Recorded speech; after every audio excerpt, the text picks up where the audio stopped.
Why would God waste his time talking to you at point B and you have left point A? He'll tell you what to do when you get there. I mean, when you are riding with the one who is the way, then he doesn't need to map out the whole journey for you when you're pulling out your driveway. He'll give you a word and say, go straight. Just get on such and such and just keep driving. When you're walking with the one who is the way, he will let you know that there are certain things that God won't even speak to you about until you get there. Let me just remind you of this, that everything that you've been praying for, everything that you're believing for, every blessing that you have faith to receive, every prophetic promise in your life, if anybody has ever prophesied something to you, all of those things are waiting for you in a place called obedience. And when you obey what God has said there, it is waiting for you. Money doesn't come to you. Money waits for you in a place called obedience. It's in a place called obedience. When you get to where God has told you to be, that's where the provisions are. You remember that Elijah, the prophet, God spoke to him? God spoke to him and said, get up and go down to the brook called Cherith. And he says, there I will command the ravens to feed you. And they brought him bread and flesh in the morning and bread and flesh in the evening. And then he drank from the brook thereof. And then after a while, you know the story, how the brook dried up. And then he had to look for a preceding word, and God spoke to him again.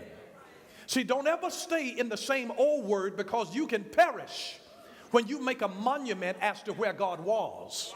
God is a moving thing. And what he did in one season of your life, he may not be doing in this season.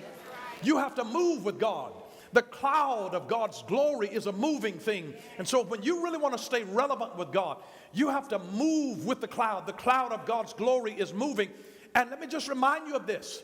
The blessings are not where you are. The blessings are where the glory cloud is. The manna only fell where the cloud was. The quail only came where the cloud was. If you were not under the cloud, you didn't get the blessing that was in the cloud. So that's why you have to be where God wants you to be. The safest place that you could ever be is in the will of God. But you have to get there. Get there. Go down to the brook called Cherith, and there I will command the ravens to feed you. When he got there, he had a full meal plan. His tuition plan was already paid for. Wouldn't it be crazy? Wouldn't it be crazy for you to have medical needs and you're paying all of your medical costs out of your pocket, when God already has a plan for you and the benefits are already paid? And you are paying out of your pocket and God has already paid the benefits, and you're not claiming your benefits. He's waiting for you. Everything that you have, that you need, is waiting in a place called there. Touch your neighbor, say, get there, get there. You got to get there. You've got to get there. You've got to get there. You've got to get there. And remember, when things dried up at the brook Cherith, then here comes a preceding word from God saying, get up and go now to Zarephath. For there, I have commanded a widow woman to sustain you. So God's got provisions for you, not where you are, but where he sends you. A blind man comes. Jesus puts a spittle on his eyes of clay and says, now go to the pool of Siloam and wash, and then you'll come again seeing. Go there. When you go to the place where you are sent, Siloam is a place that means sent. When you go to where you're sent, that's where you get your miracle. Going to where you're sent. The blessing is in the place where you're sent, not necessarily where you are, but it is in where you are sent. That's why the devil is fighting you, trying to keep you from that place. I mean, whenever God has a blessing for you someplace, the devil will do his best to fight you. There are people that are standing back, trying to wonder, Lord, I'm just waiting on my ship to come in. I'm waiting on my ship to come in. I'm waiting on my ship to come in. No. You better swim out to it. There's some things that God will tell you, get up and go. Here's the prophet Jeremiah. God says, Jeremiah, I want you to go down to the potter's shop. Go down to the potter's shop, because I got something I will say to you, and I'm not going to open my mouth to you until you get there. Until you get there. Sometimes we're waiting on God. God is waiting on us to get there. To get there to where he told us. To get there to that position of faith. To get there into this position of of where we've gotten unforgiveness out of our heart. He's waiting on us to get there, to get there. And oftentimes while we're waiting on God, God is waiting on us. He's waiting on us. You know, my parents, the way that they came together, my dad was from a small town in Georgia. My mother was from a small town in Georgia, separate towns. And my dad was living here in Atlanta. He's almost 40 years old, and he realizes, I need a wife. And so he says that I'm going over to Atlanta University. I'm going to enroll in what he called a fresh air class.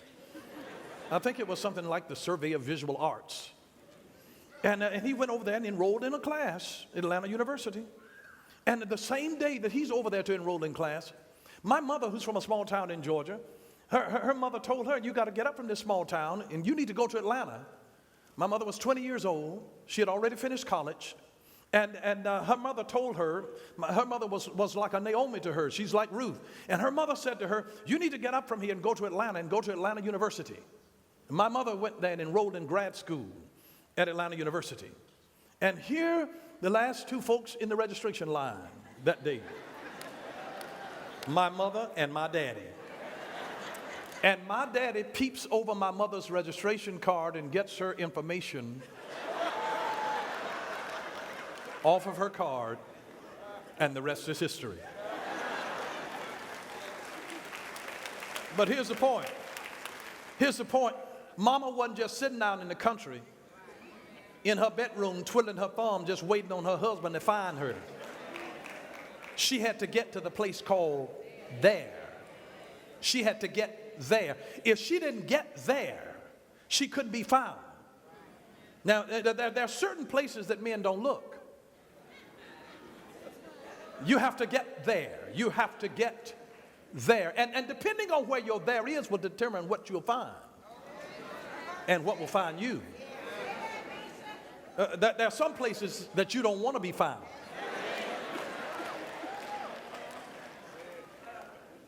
But then there are other places that are just a great, great blessing. And so I'm so glad that we serve a practical God. I'm so glad. And I know that some people have exceptions to the rule, but this is the rule, is that you have to get there. You have to get there and be there, because it is there that you will get discovered. It is when you obey God. It's when you're in that place where God has told you to be. And that's where you will find it.